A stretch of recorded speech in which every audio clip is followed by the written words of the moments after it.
Time, 7 hours, 58 minutes. This inventive retelling of Jane Eyre is set in space. 12-year-old June's beloved uncle created a fuel cell for a rocket that ultimately failed, leaving the crew stranded and presumed dead, though her uncle died before learning of his failure. June thinks they're still alive and has discovered evidence to prove it, but no one listens to her. Her aunt sends her to space training school, where June is thrust into classrooms with students far older than her. As an adult, June becomes an astronaut and engineer, working closely with her uncle's protégé James. Despite the many years that have passed, June has never been able to forget about that rocket stranded in space, nor about the issues with her uncle's fuel cell. Time, 7 hours, 40 minutes. Serbi's debut essay collection is uproariously funny. Whether she's talking about her Crohn's disease, her dating life, her difficulties with budgeting, or her knack for getting along with moms, Irby's essays are both deeply revealing and relatable. Her narration is as dry and hilarious as her essays. Time, 7 hours, 36 minutes. This perfectly written short story collection has a full cast audio. In the first story, Control Negro, narrated by Lava Burton, a black professor conducts an experiment comparing his estranged son with the ACMs that populate his classroom. If his son has the exact same upbringing and opportunities as his ACM students, will he still experience the systemic racism the protagonist experienced? The second story, Virginia Is Not Your Home, written in the second person, is about a black woman who longs to live anywhere but America. All 6 stories in this collection deftly explore the black experience in America, whether it's the present or the future.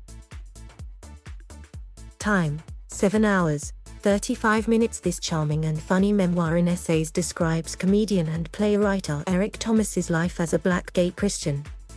From his struggle to situate his sexuality within his religion, to accidentally going viral for a sarcastic college essay taken way too seriously, to falling in love with a gay pastor and becoming an internet sensation, these essays are honest, heartfelt, and show the same wit he brings to social media.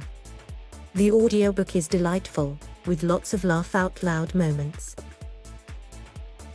Time, 7 hours, 33 minutes. Tausig shares her experiences of being disabled in 8 thought-provoking and stunning essays, from her happiness as a child playing with her siblings unconscious of how society viewed her body, to teaching disability-themed classes, to marrying, divorcing, and finding love again.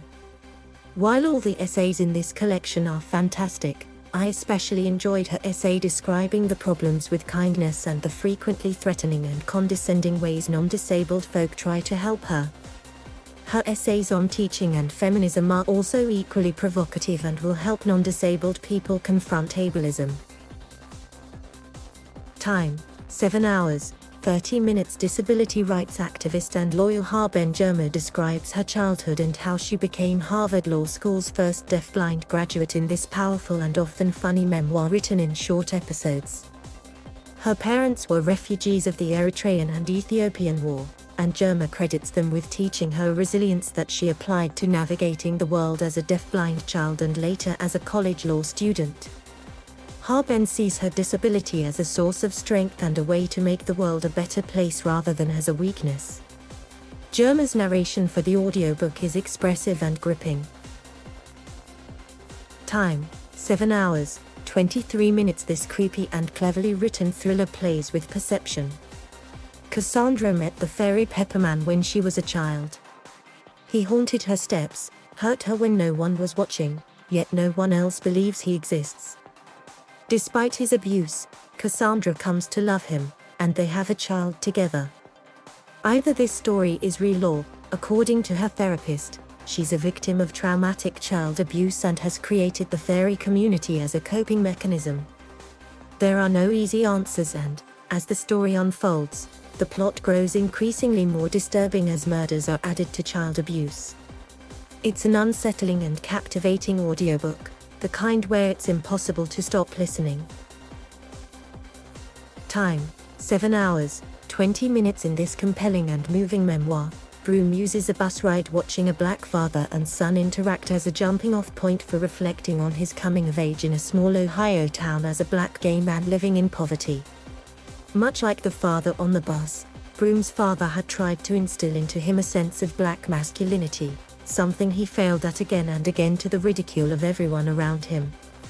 A childhood full of trauma leads to dangerous habits when he reaches adulthood.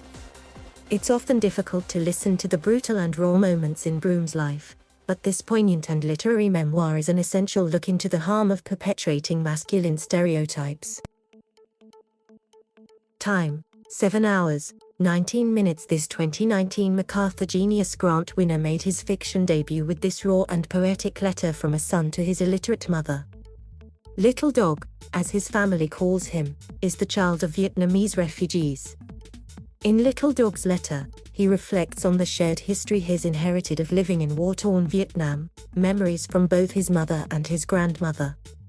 Threaded within these memories are his own experiences with racism in the US growing up poor, his first serious relationship with a man, and his grandmother's death.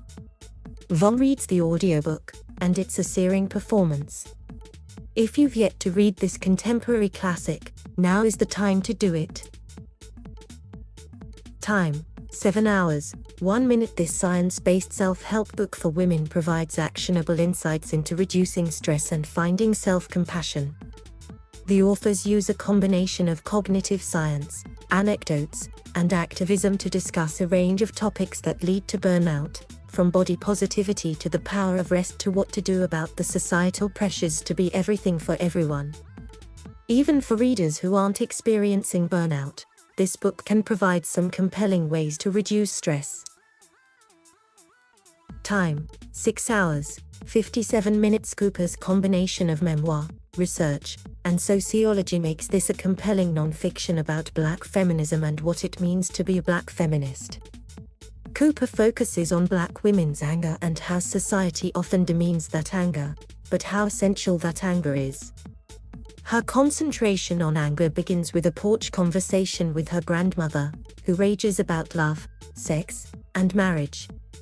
Entwining her own experiences and her research as a sociologist, she writes essays about Serena Williams, Michelle Obama, Beyoncé, respectability politics, and more.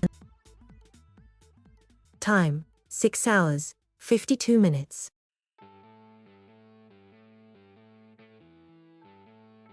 Thank you for watching. Please subscribe